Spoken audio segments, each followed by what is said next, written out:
Correction de l'exercice 65. Alors, on a une fonction, on a d'ailleurs deux choses intéressantes sur cette fonction, c'est l'expression, qui est là,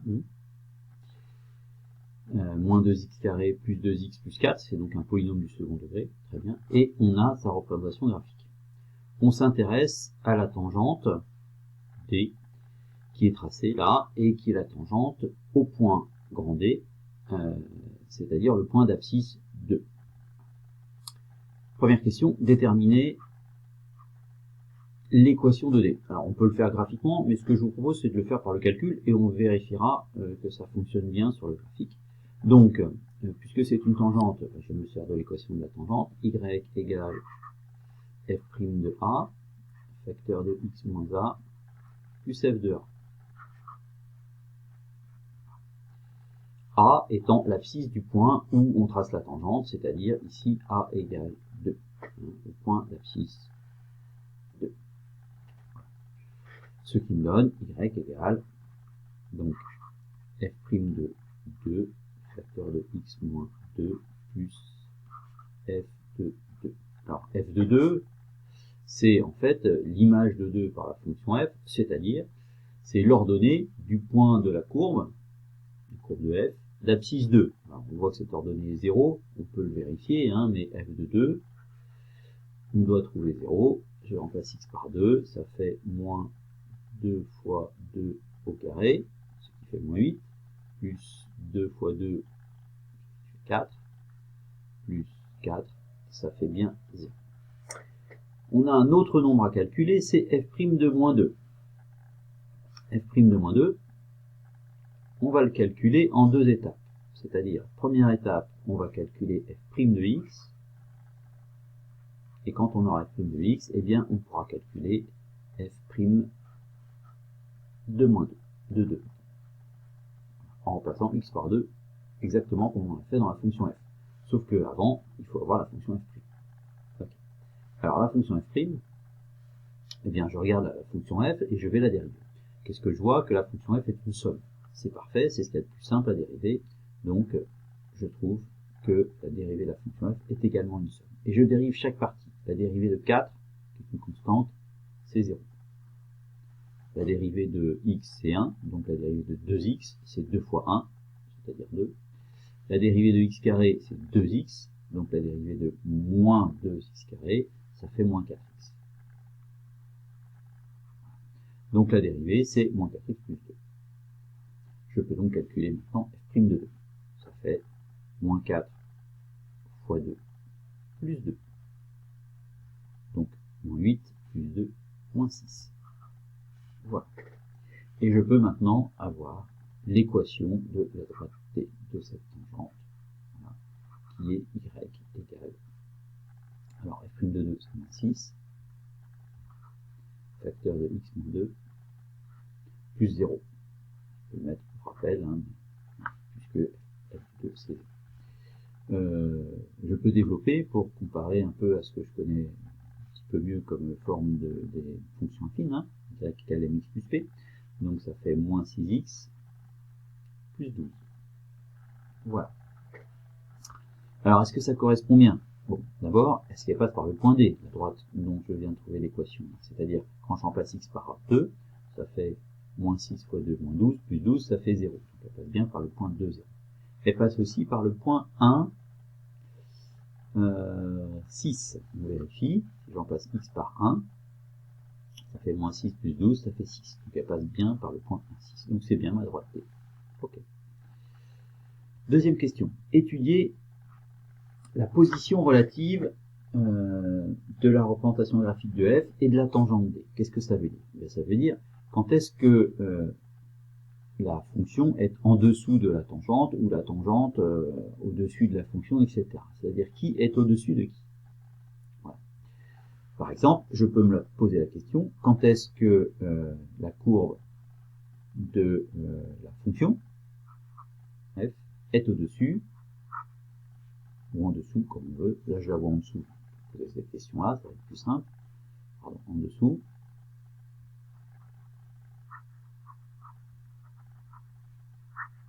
De D.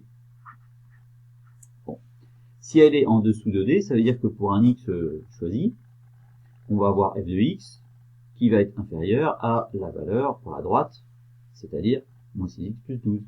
Donc, se poser cette question, c'est équivalent à résoudre l'inéquation, donc f de x. Alors, en dessous, ça va se traduire par inférieur, ou inférieur ou égal éventuellement, comme vous voulez. Donc là, je vais faire strictement en dessous de la droite D, c'est-à-dire de moins 6x plus 12. Alors, qu'est-ce que je vois? Eh bien, je vois qu'en fait, je suis en train de traiter d'une inéquation du second degré, puisque f de x, c'est moins 2x carré plus 2x plus 4. Et il faut que ce soit plus petit que moins 6x plus 12.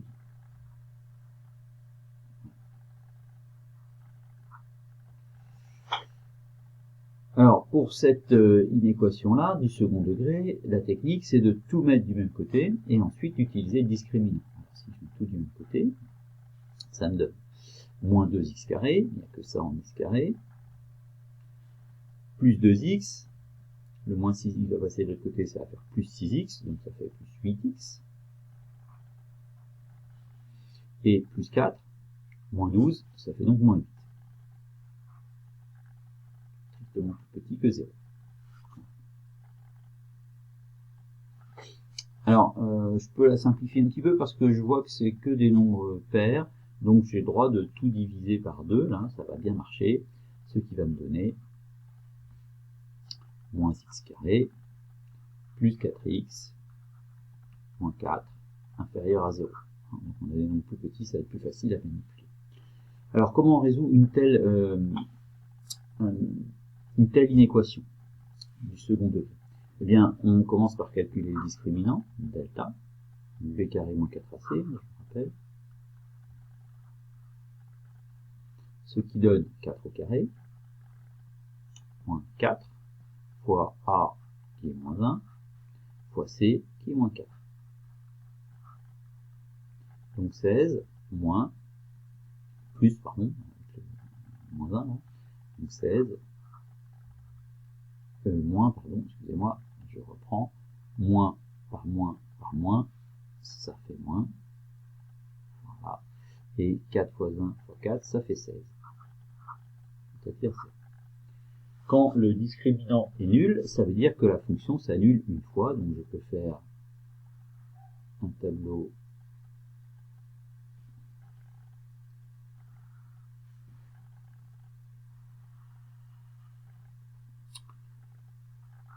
de signes, hein, et donc je sais que la fonction va s'annuler une fois.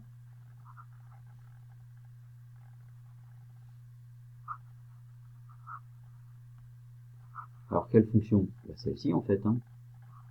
Je suis en train d'étudier celle-ci, j'ai bien calculé le discriminant pour cette fonction, je vais l'appeler h.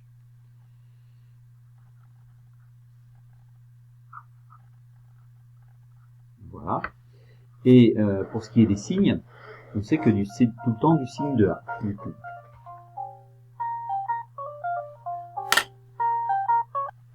Excusez-moi. Donc on sait que c'est du signe de A. Ici A vaut moins 1, donc négatif. Donc cette fonction est en fait tout le temps négative et nulle à un endroit. Alors nulle à un endroit, on peut le calculer, mais on peut aussi réfléchir. Hein. Nul, ça voudrait dire quoi? Quand cette fonction est égale à 0, ça veut dire qu'en fait, les deux parties ici sont égales. Hein. L'une moins l'autre, ça donne 0. Autrement dit, que la courbe de f est égale à la droite, bien le point où on a égalité, et c'est bien sûr le point D. Hein. Donc, cette fonction est nulle en x qui vaut 2. On peut s'en rendre compte facilement. Hein. Donc, moins 2 au carré, ça fait moins 4. 4 fois 2, ça fait 8. Moins 4. Donc, moins 4 plus 8, moins 4, ça fait bien 0.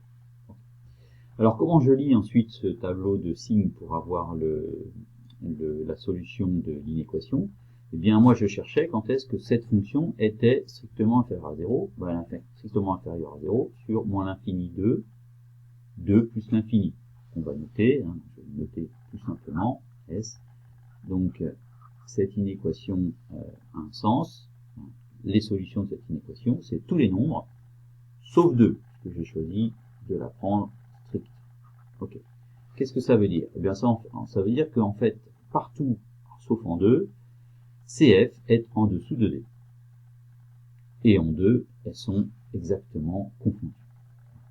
Donc en fait, la courbe de F est en dessous de D.